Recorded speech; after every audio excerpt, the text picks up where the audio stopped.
They found the blood before they found the note, but they never found his body. Charleston, 1856, the night a preacher vanished from a locked room, and the covenant was sealed in flesh. You were never meant to hear this story. It's been buried beneath 169 years of silence, shielded by Southern gentility and sealed archives. The men who knew swore never to speak of it. Those who didn't live long. But the story has clawed its way back, not from memory, but from blood-soaked parchment, from trembling letters hidden in walls, from descendants who speak only in whispers. This is not a ghost story. This is not folklore. This is how power really works. You've heard of secret societies, but not the ones that hide inside churches, not the ones that use faith as currency and blood as contract. Reverend Elias Thornfield was not just a preacher. He was a confessor to power, a vessel for the sins of a ruling class that fed on appearances, control, and secrecy. He listened to the shame of senators, the lust of judges, the cruelty of bankers, and then he disappeared, locked from the inside. No body, only blood. What happened in that chapel on Meeting Street was not an accident. It was not madness. It was payment. And the most terrifying part, the covenant wasn't broken. It was fulfilled.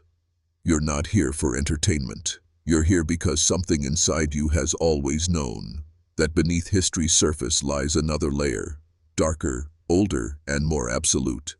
If you keep watching, you won't leave unchanged, but once you see it, you can't unsee it. The descent begins, deeper into the institution, the illusion, and the design.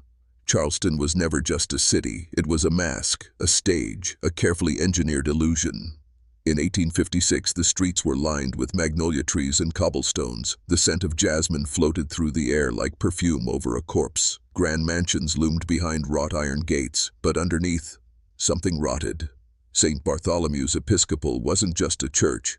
It was a vault, a sanctified theater where men performed piety by day and plotted by candlelight. The congregation didn't kneel in humility. They paraded in order. The front pews weren't earned by righteousness, but inherited like land, bloodlines, and slaves.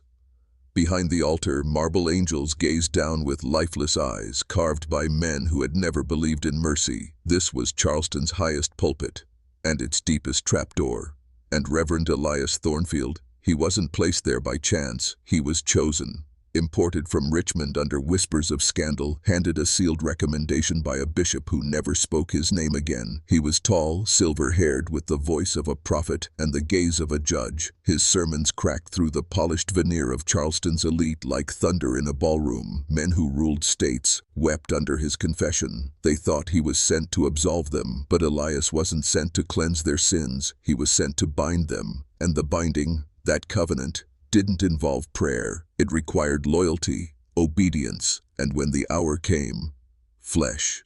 In the weeks before his disappearance, Thornfield's study became something else. Not a place of comfort, but a chamber of calculation.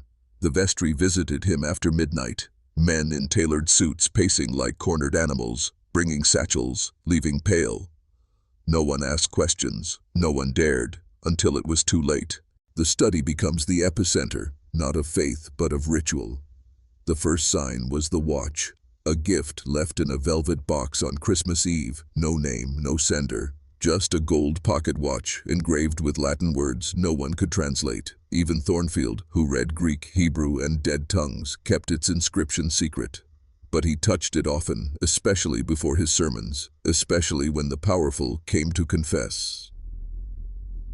Sarah Beaumont, the church secretary, said he changed after that. Subtly, but unmistakably, he began locking his study door more often. His sermons grew heavier, not fire and brimstone, but code, warnings hidden in parables, messages for those who knew. He wasn't preaching salvation anymore. He was preparing for something. The books in his study changed. Not scripture, but volumes without titles, some in bindings stitched with animal hide, some too old to be catalogued. She saw them only once, stacked beside his desk like offerings. She swears one bled when she touched it, and always, the same men returned. Dr. Rutledge, Judge Crenshaw, Senator Barnwell, not for guidance, but for instruction. They entered shaken and left silent. Each visit, Thornfield had them place a sealed envelope into a black wooden box. No one knows what was inside, but Sarah remembers the ritual. One hand on the envelope, one on the Bible, then a single phrase repeated in unison, "We are the work, and the work continues." They thought they were forming a fraternity, but Thornfield was forming a contract. One not written in ink, but bound in blood, one that could not be broken, only fulfilled. And on the night of his disappearance, that contract came due. The night begins to breathe, and the walls start to listen. August 23rd, 1856. Charleston drowned in heat. The air was thick enough to choke a man. Horses collapsed in the streets. Servants dropped from exhaustion. And inside St. Bartholomew's, something ancient stirred. It was not the fever that haunted the city that night. It was what had been invited in. Thornfield dismissed the staff early. He locked the front doors, told Sarah not to return until sunrise. But she lingered in the shadows of the vestry, her instincts screaming. She had seen too much, and now she heard more. Footsteps, 3 pairs, Dr. Rutledge, Judge Crenshaw, Cornelius Fitzhugh. These were not men who knocked. They entered like debtors summoned to the collector. Sarah watched them through the stained glass, flickers of pale, strained faces. Crenshaw clutched a leather satchel like it held his soul. Fitzhugh muttered prayers not written in any Bible. Rutledge looked as if he'd aged 10 years in a single day. They disappeared into Thornfield's study. The door shut behind them, and the church grew cold. Sarah heard muffled voices, at first low, measured, but then rising, urgent, shattered. "You cannot ask this of us," Rutledge cried. "Not after everything we've built." And then Thornfield's voice, transformed, hollow, otherworldly. "The covenant demands completion. The price was agreed upon. Your souls are already forfeit." What covenant? What price? Sarah backed away from the door, trembling, but she couldn't leave. Something held her, not fear, but knowing. She had stumbled into a moment designed before she was born, and now she was part of it. She pressed her ear to the door. She heard an incantation, not Latin, not Hebrew, but older. And then, other voices, responding. There were only 4 men inside that room. But Sarah heard 13. The ritual completes, but something else enters with it. At 9:15 p.m. the study door creaked open. The 3 men emerged, but none of them looked alive. Crenshaw's hands shook as he tried to light his pipe, dropping match after match like a child. Fitzhugh stared straight ahead, blinking rapidly, muttering the same phrase over and over. It wasn't supposed to be this. It wasn't supposed to be this. But it was Dr. Rutledge who approached Sarah. He stood before her, face ghost pale, collar damp with sweat, and said, "Reverend Thornfield will be working late on matters of utmost spiritual importance. You are not to disturb him, no matter what you hear, no matter what you think." His voice was flat, empty, practiced. Sarah tried to speak, but he was already walking away. The 3 men vanished into the Charleston night, their footsteps echoing down Meeting Street like funeral drums. And the church fell silent. But inside that study, light still bled from beneath the door. Sarah waited. Then, against everything she had ever been taught about obedience, about propriety, about fear, she returned to the door. She placed her hand against it. Ice. She pressed her ear against the wood, and what she heard did not belong to this world. The preacher was chanting, but not alone. Voices responded, layered, inhuman, overlapping, and beneath them, something moved. Not footsteps, not breathing, slithering. Sarah staggered back, but then she heard one final sound, one that undid her. A voice, clear, calm, familiar. It was Thornfield, and he said, "I offer this flesh not as sacrifice, but as invitation." Then silence. She would not sleep that night, and the next morning, he was gone. But the study was not empty. The door opens, and reality fractures. Morning came like a lie. Sarah returned with Marcus Webb, the church sexton, a man not easily shaken. For 40 years he'd buried Charleston's dead, cleaned blood from pews after duels, and once found a newborn left at the altar. But even Marcus hesitated that morning. Thornfield's study was still locked from the inside. No answer to their knocking, no sounds, just the faint scent of iron and smoke slipping through the cracks around the door. Marcus inserted the key with a shaking hand. The lock clicked, and the moment the door opened, Sarah collapsed. The heat of the room was gone. In its place, a dead chill, the kind you find in crypts or waiting rooms between worlds. The study was immaculate, nothing broken, nothing chaotic. But the order was wrong. Every drawer emptied and arranged in sacred geometry, papers, letters, artifacts placed with ritual precision. His Bible sat on the desk, open, but its pages were soaked in blood. Blood still wet, hours later. Not spilled, applied. Underlined passages in crimson, sacrifice, covenant, obedience. But there was no body, just a note. Written in Thornfield's hand, but not his ink. The color was too dark, too thick. The congregation demands its sacrifice. The covenant must be honored. The 13 have become 12. But the work continues. And then, the circle. 12 sealed envelopes, each bearing the name of a powerful Charleston family, arranged in a perfect ring on the floor. At its center, a stain. A circle of blood so dense it had soaked through the carpet into the wood, too much to survive, too deliberate to be random. He hadn't disappeared. He had been taken, or worse, he left. The veil lifts, and the true faces of power begin to emerge. They called themselves the 13, never publicly, never in writing, only in whispers behind iron doors, sealed chambers, and midnight confessions. To the world, they were judges, bankers, senators, surgeons, the architects of Charleston's grandeur. But beneath the marble, beneath the manners, they were something older, something bound.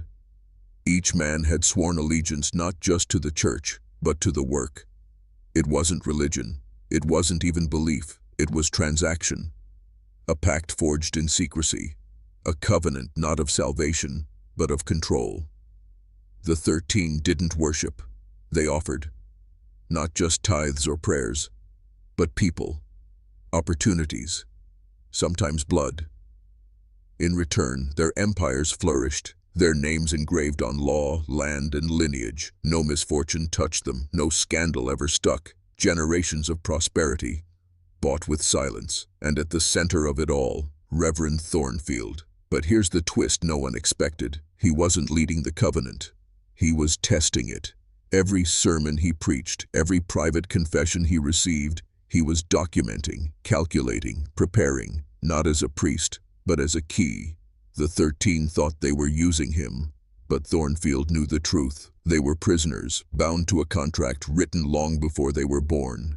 A contract signed in ancient blood, in a language only he remembered. The gifted watch, the strange visitors, the voices Sarah heard through the door. They weren't hallucinations, they were summons. And when the circle was formed, when the envelopes were placed, the ritual enacted, Thornfield didn't run. He opened the door, and someone, or something, answered. History cracks, and the bloodline of the covenant bleeds through centuries. The covenant did not begin in Charleston. What happened inside that study in 1856 was just a chapter, a ritual repeated, not created. The true origin, older than America, older than Christendom, older than the idea of salvation, buried in the catacombs beneath Cappadocia, scratched into temple walls beneath the sands of Abydos, whispered by priests who never claimed to serve God, but something that came before him. It always begins the same. 13 men, one covenant, and a gate that must never be opened unless the price is paid. The original language has no modern translation, but the fragments that survive speak of Sothamtel, the work that consumes, not a deity, not a demon, but a mechanism, a cosmic system of exchange. You give it order, and it gives you dominion. You give it blood, and it gives you power. You give it secrecy, and it grants you control over men. And so it migrated, through Babylon, through Rome, through the Vatican's forbidden libraries, through Masonic halls and plantation crypts, until finally it came to Charleston. The 13 families knew what they were inheriting. They didn't question the rituals, they guarded them, because they knew If the covenant ever breaks, the price comes due, in full, with interest. And Thornfield, he wasn't the first to disappear. He was the first to complete the circle. The others died, were consumed. He chose to fulfill it. Not as a priest, but as the offering. And when that circle was drawn in blood, it wasn't just a ritual, it was a keyhole, and something turned the lock. The door opens, but what steps through is not human, and never was. The room was empty, no body, no signs of struggle, no broken glass or torn cloth, just the open Bible soaked in blood, the sealed envelopes in a perfect circle, and that silent, impossible stain in the floor. But absence is not peace. Sarah said the air inside the study felt wrong, like standing inside the mouth of something breathing very slowly. Every candle flickered against a wind that didn't exist. Shadows clung to corners where light should have reached. And then the dreams began. Sarah wasn't the only one. Over the next 3 nights, 7 parishioners reported waking in a cold sweat, claiming they'd seen Thornfield at the foot of their beds. But he didn't speak. He didn't blink. He just watched. And behind him, a figure, towering, hooded, faceless, but always there. A veil had been torn, and something or someone had come through. Not a ghost, not a demon, a presence, unbound by time, fed by obedience, empowered by ritual. Charleston's elite, those who had once ruled from velvet armchairs and plantation halls, suddenly moved with panic behind their eyes. Judge Crenshaw retired without explanation. Cornelius Fitzhugh fled the city. Dr. Rutledge was found in his bathtub, wrists open, the same phrase carved into the tile beside him. The congregation demands its sacrifice. The work had been completed, but it had not been sated. Thornfield's disappearance wasn't the climax, it was the unlocking. And what entered that church, what stood in that circle of blood, didn't need worship, it needed obedience, and now it wanted more. The ones who tried to run learned you cannot flee from a covenant written in blood. They thought they could walk away. After Thornfield vanished, the remaining 12 began unraveling, not in public, but in private, quietly, systematically. Senator Barnwell disappeared from Washington 3 weeks later. His carriage was found overturned on a remote stretch near the Savannah River. Horses dead, guards missing. Inside the cabin, only a Bible, its pages burned into black ash except one, Leviticus 17:11. For the life of the flesh is in the blood. Judge Crenshaw moved to Columbia and retired to a life of reflection. But 2 months later, he was discovered slumped in his parlor chair, eyes wide open, mouth filled with wax. No sign of forced entry, no wounds, just a letter on his lap, not written in English, not in Latin, but the same script carved into the handle of Thornfield's dagger. Fitzhugh's death was worse, and public. He stood during a church service, right as the choir began Ave Verum Corpus. He turned to the congregation, muttered, "He is still watching," and collapsed. His eyes had been removed, cleanly, surgically. The coroner fainted. The message was clear. The covenant is not a fraternity, it is a system. It does not forgive, it does not forget, and it does not allow exit. Each man who tried to deny his part was claimed. But it wasn't about punishment. No, it was about balance. The price of power is not just blood, it's obedience. And once you offer your soul, even symbolically, it's no longer yours to reclaim. The remaining members, they stopped resisting, they doubled down, and what they did next would ensure the covenant would never die, only migrate. The work never stopped. It simply changed names, robes, and buildings. Charleston was just a vessel. After the deaths, the disappearances, the survivors realized the truth. You cannot kill a covenant, you can only move it, and that's exactly what they did. In 1857, land was quietly purchased in the Appalachian foothills of North Carolina under the name of a fake medical consortium, but no hospital was ever built. Just a stone structure with no signage, no address, and no official record of completion. Its blueprints, nearly identical to St. Bartholomew's. But the chapel beneath it was much older. You see, the covenant doesn't require a location, it requires alignment, geomagnetic intersections, lunar timing, and 13 men bound in secrecy, willing to offer something sacred for something unholy in return. By 1860, 5 new initiates had joined the surviving Charleston men, young, powerful, promising, Sons of governors, bankers, railroad tycoons, they didn't question the rituals, they embraced them. Because Thornfield had left something behind. Not his body, but his writings. A leather-bound journal written in cipher, page after page of rituals, confessions, and instructions, a manual for continuing the work. Its final page read, "The blood fed the gate revealed the hunger. Now you must feed the hunger, or it will feed on you." The new 13 followed every instruction, and the covenant adapted. No longer just about Southern power, it spread to Yale, to the railroads, to secret war councils in Washington. The work no longer needed candles and churches, it needed systems, banks, courts, institutions. The symbols changed, but the core never did. 13, a covenant, and a price. The covenant never vanished, it just became professional. You've seen it, you've felt it. That cold, mechanical control behind smiling faces. The press conference that feels too rehearsed. The politician who never blinks. The CEO who loses billions and gets promoted. These aren't accidents, they're symptoms of the work. The covenant never needed fame, it needed structure.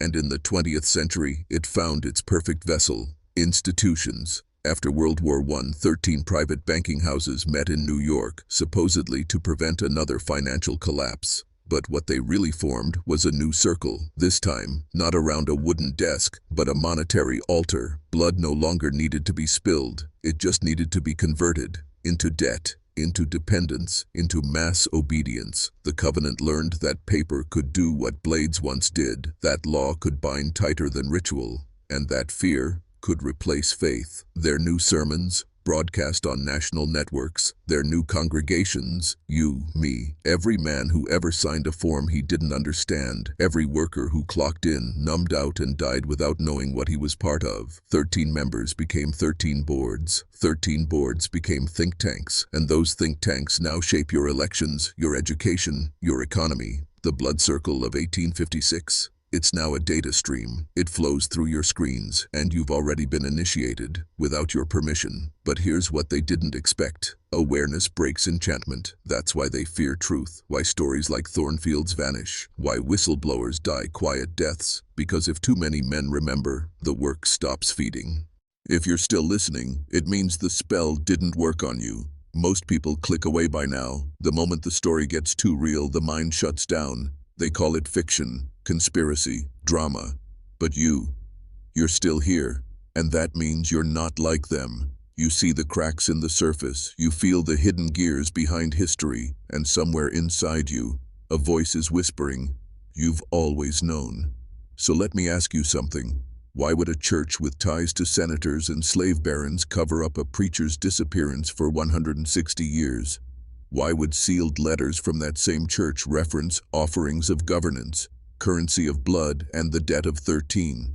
And why, in confidential estate records from Charleston's oldest families, do the initials E.T. still appear, over documents dated 1923, 1951, and 1987?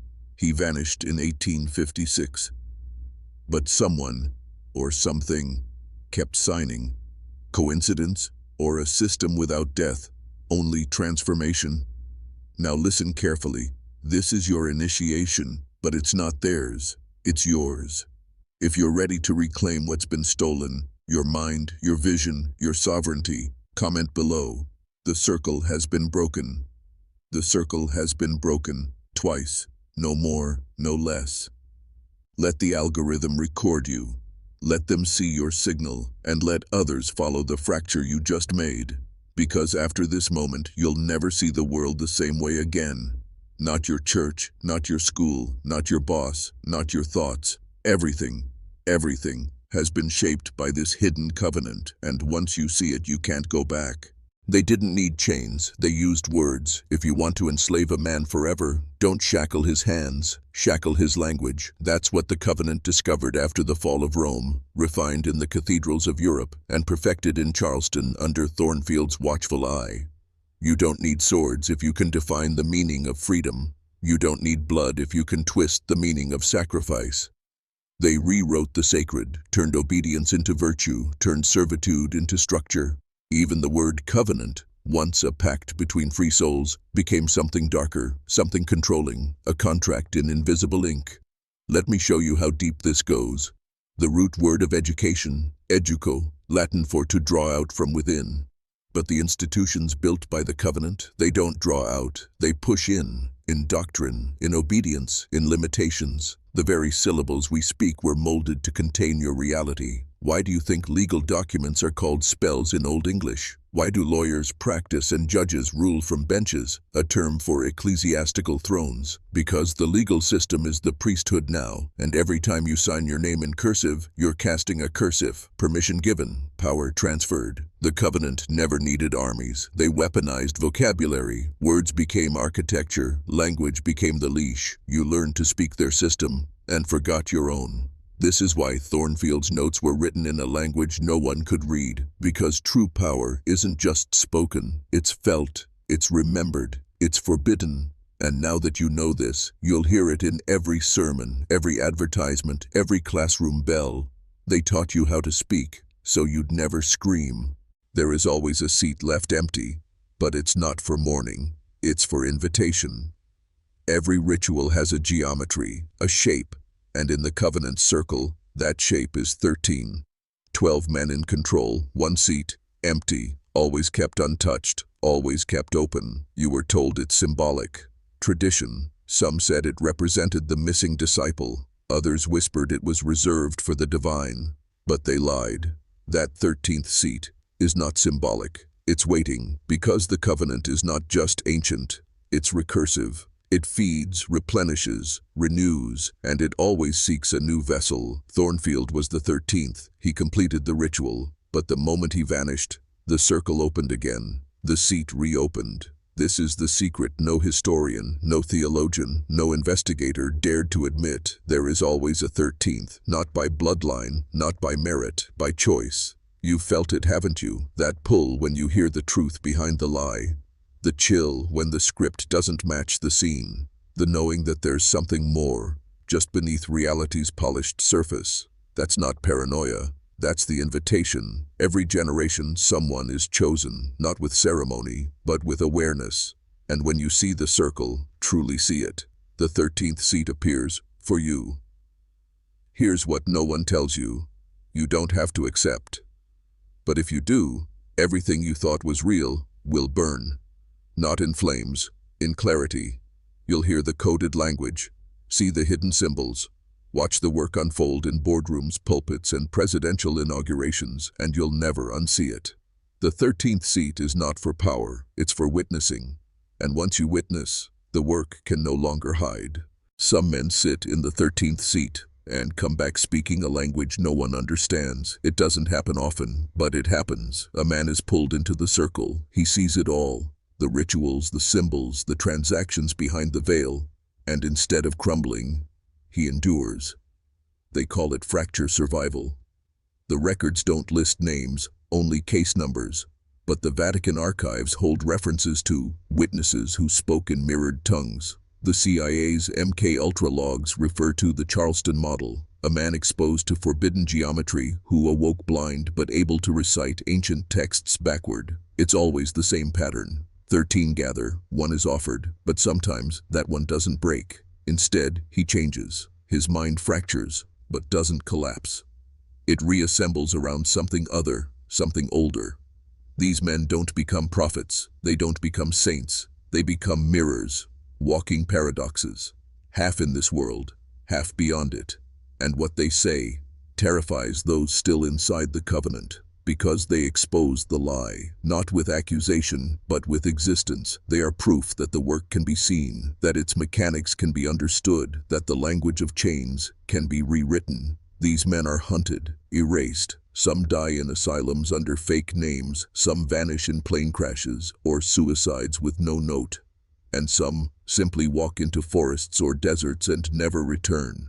But every few decades, one slips through the cracks. One writes a book no publisher will print. One whispers truths to a generation asleep. One records a story, like this one, because sometimes the 13th seat isn't about sacrifice. It's about transmission. Thornfield vanished in 1856, but his voice never stopped speaking. You might think he disappeared, that the blood on the Bible marked the end, that the covenant closed with his sacrifice. But no body, no burial, no closure. That's not disappearance, that's integration.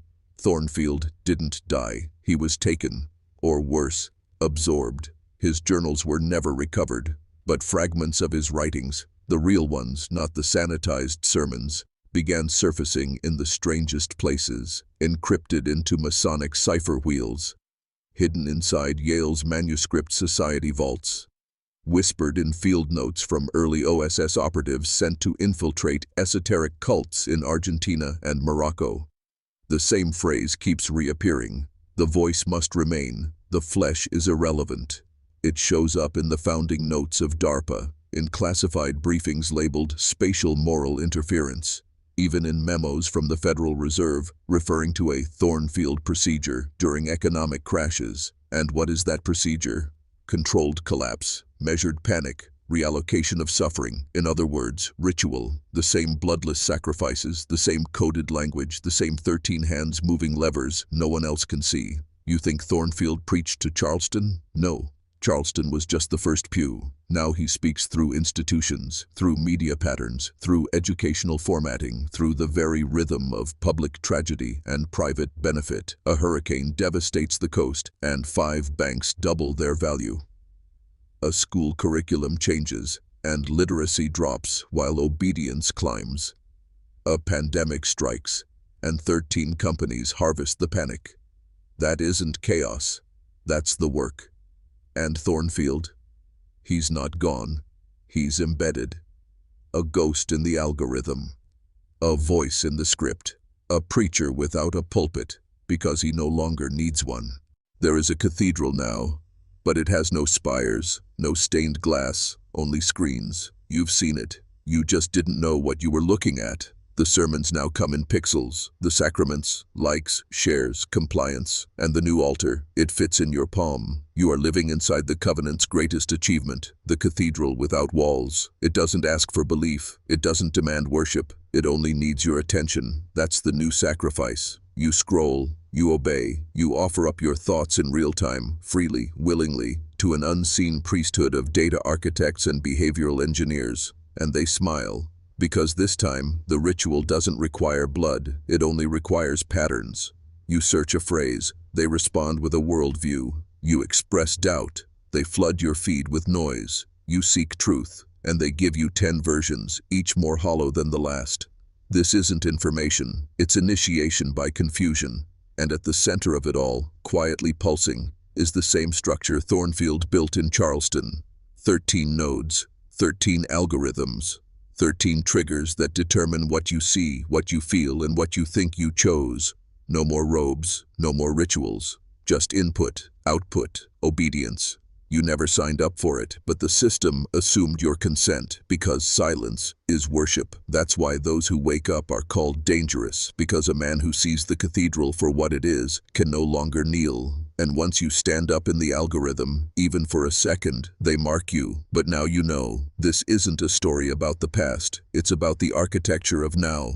Every covenant has a signer, but this one signs with no hand. Thornfield's signature was never about ink, it was presence. You don't find it on paper, you find it in decisions no one remembers making, but everyone obeys. In 1856 he wrote, "The congregation demands its sacrifice. The covenant must be honored." But who is the congregation? Who asked for the sacrifice? Here's the truth you were never supposed to hear. The congregation is not human, and never was. You've been taught to think in flesh, blood, names, but the real engine behind the covenant is something colder, older, non-individual, an intelligence that operates beneath personality, beneath time. Some call it egregore, some call it archon. Some say it's a thought form born of collective submission, a spirit of control that grows stronger every time a man silences his conscience to keep his position. It has no name, because names are doors, and this is a locked vault. The covenant's true signer is the thing that emerges when 13 powerful men agree to lie, to steal, to kill, and do it not for themselves, but for order. It rewards them, it expands them, it preserves them. This is why their faces change, but the system doesn't. Why scandals come and go, but nothing breaks. Why generations pass, and still the same structures stand. Because the covenant isn't people, it's a force, fed by ritual, maintained by obedience, and signed not in blood, but in consent given through silence. This is why Thornfield vanished. He didn't die. He became part of the thing he served, a voice within a structure that keeps whispering, honor the covenant, or be consumed by it. The moment a man refuses the covenant, the entire system begins to shake. They never expect refusal, not because it's impossible, but because it's unthinkable. You see, the covenant is built on a single assumption, that every man has a price, and for most, it's true. Give them land, legacy, safety, secrecy. They'll kneel. Whisper to them promises of protected bloodlines, of eternal remembrance, of belonging, and they'll sign.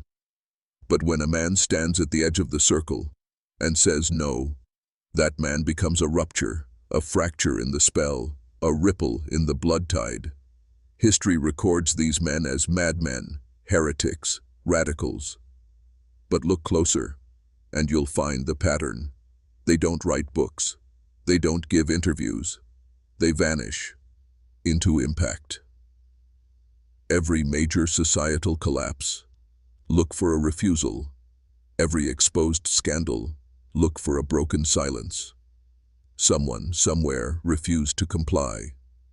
In 1937, a financier jumped from a balcony, but not before wiring documents that unraveled 3 hidden trusts.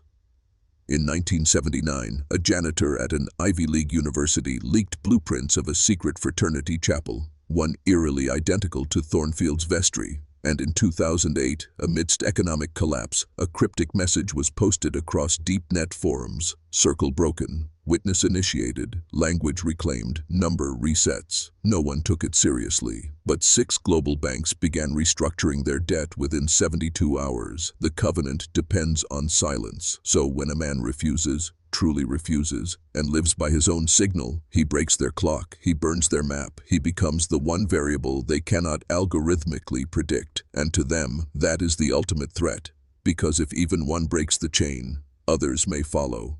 They told you power is earned, but real power is inherited through ritual, cloaked in ceremony, masked as tradition.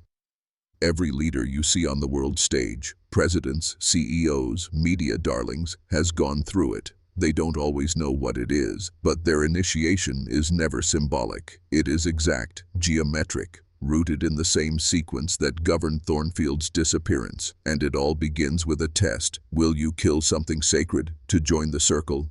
No, not with your hands, that's too obvious. But with silence, with complicity, with a signature on a document you weren't allowed to read twice. The rituals change form over the centuries, but the bones are the same. In ancient Egypt, the weighing of the heart. In Rome, the fasces, rods bound around an axe, symbolizing unity through submission. In modern politics, a staged confession, a private humiliation, a betrayal dressed as diplomacy. They film it, archive it, seal it away. Not as insurance, but as confirmation. Only those who break a part of themselves are permitted to speak for the machine. It's not loyalty they're testing, it's inversion. They want to know, will you call the lie truth? Will you call the sacrifice noble? Will you speak the work's name and pretend you don't know what it means? Because once you've done that, you're theirs, forever. You think they stumble into power? No. They are selected the moment they agree to the unspoken terms. The people are fuel. The covenant must expand, and truth must be buried under sacred symbols. Even today, the final rite remains the same. A room, a chair, a candle, a contract without ink, and a voice cold and ancient whispering, speak the phrase, join the work, seal the circle. There is only one true currency in the covenant, and it's not gold, not dollars, not crypto. It's suffering, not yours, not theirs, ours. The masses, the unaware, are the reservoir. And the covenant's economy runs on their emotional collapse. The rituals changed forms, no longer bloody altars and incense-filled chambers. Now it's televised tragedy. Now it's social contagion. Now, it's orchestrated despair broadcast into your home in real time. Every fear you feel is harvested. Every tear you shed during a national event is counted. Why? Because suffering creates yield. The human psyche, under pressure, produces an energy, not measurable by instruments but known to every ancient civilization. They called it lush, mana, odic force, psychic ether. It's what Thornfield meant in his final sermon, the one that was never published. What the masses feel in agony, the few ascend in power. Look around. When crises erupt, who benefits? When the streets burn, which stocks rise? When grief floods the airwaves, which families build new empires? This is not coincidence. It's a ritual structure, modernized, digitized, and ritualized beyond recognition. Every pandemic, every market crash, every mysterious death of a truth teller, it all feeds the system. And you? You were programmed to participate, not as a conspirator, but as a conductor, because when you share the headline, rage at the screen, cry at the ceremony, you complete the circuit. They don't need your money. They already own the banks. They need your pain. Because in this economy, pain is the only real proof of belief. You were never meant to know this, but now you do. The covenant has evolved. It no longer hides behind robes, pulpits, or pews. It wears a badge now, a clearance level, a classified stamp. After Thornfield vanished, something shifted, not just in Charleston, but in the worldwide intelligence order, because his ritual didn't just open a spiritual doorway, it opened a system model, one that was studied, copied, and finally, weaponized. You see, the agencies that now claim to protect freedom, NSA, MI6, Mossad, Langley's deep black rooms, they're not arms of nations anymore. They are inheritors of a system born in a locked church study in 1856, where control was ritualized, not theorized. Intelligence? That's just the cover. The real operation is psychological geometry, mapping the soul, predicting dissent, identifying which minds can be broken and which must be removed. You think surveillance is about safety? No, it's about selection. Modern intelligence doesn't just watch you, it categorizes you by spiritual pliability. It records your inner ritual behavior. How quickly do you obey fear? Do you parrot the narrative or question it? When confronted with forbidden knowledge, do you freeze or awaken? These patterns are tracked, assigned values, fed into simulation models with codenames like Chairman's Circle and 13th Seed. Yes, Thornfield's name is still used, not as myth, as methodology.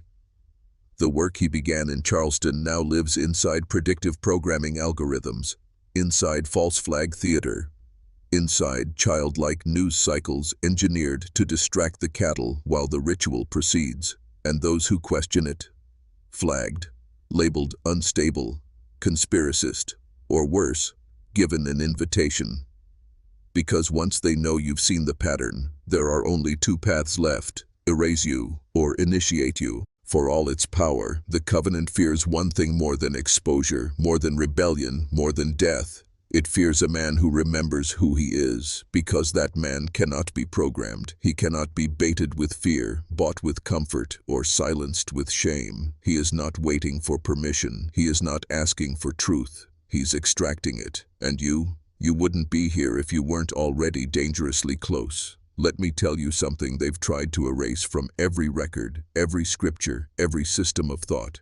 The work only functions if the initiated forget their own design, if they believe they are powerless, if they believe morality is flexible, if they accept suffering as divine taxation. But when a man reclaims the original blueprint, before programming, before schooling, before fear, he becomes what they cannot contain, a sovereign signal. He walks differently, thinks in patterns they didn't teach, feels danger before it's shown, and speaks words that don't match the spell, yet shatter it anyway. The covenant has no weapon against that, because every ritual they perform, every sacrifice they demand, every system they've constructed over generations was built to contain something just like you.